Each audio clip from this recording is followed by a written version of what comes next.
Now, recently, here in California, it was announced that yet again, the state faces a budget shortfall of over $20 billion.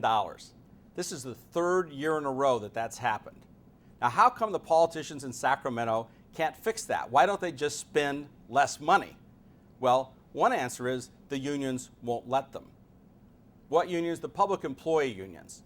Now, how do the unions in California get so powerful? Well, it's not that hard to explain. You just have to follow the money. You see, it all starts with taxpayers, you and me, people like us who pay taxes because Sacramento tells us we have to. Now, we may not like paying taxes, but we think that that's something that is part of our duties as citizens. And what do the politicians in Sacramento do with the money? Well, they tell us that some of that money goes as wages to government employees. Again, we may think that maybe we pay them too much or have too high a pension, but we think it's okay to pay people like the police and fire departments to provide services for us in the state. But here's the trick, because money that the politicians tell you is going to the employees as wages actually never get to the employees. The state of California, run by the politicians in Sacramento, pluck it out of their paycheck. They do what's called a payroll deduction. You're probably familiar with that. They take that money, though, this is your taxpayer money, and they send it directly down here to the union bosses to be used for politics.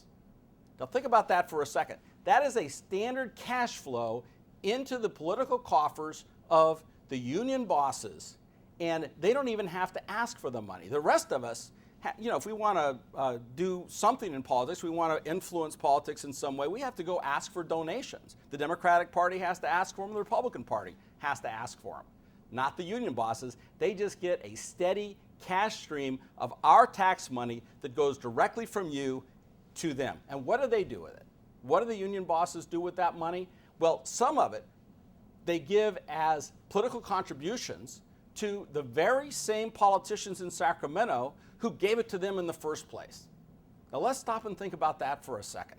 That means that the union bosses and the politicians in Sacramento have teamed up to use your tax money to maintain power over you, the citizens of California. So what can we do about that? We can unplug it. We can change this system through the Citizen Power Initiative. Now, how does that work? Well, it happens that the politicians in Sacramento have no power of their own. They only have control right now of the power of the state of California. But who owns the state of California? It's not them. It's you and me, the citizens of California. And we can take the power back from the politicians in Sacramento by simply unplugging this machine right here.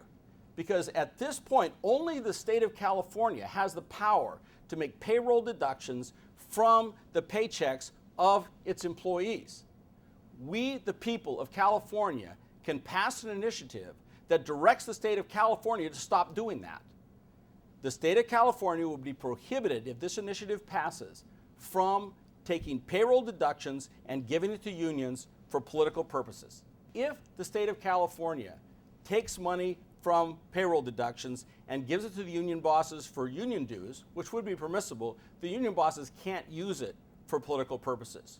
And when we do that, what we've done is we've unplugged the political machine and we've restored the power to the citizens of California. If you don't fix this, you can't fix California.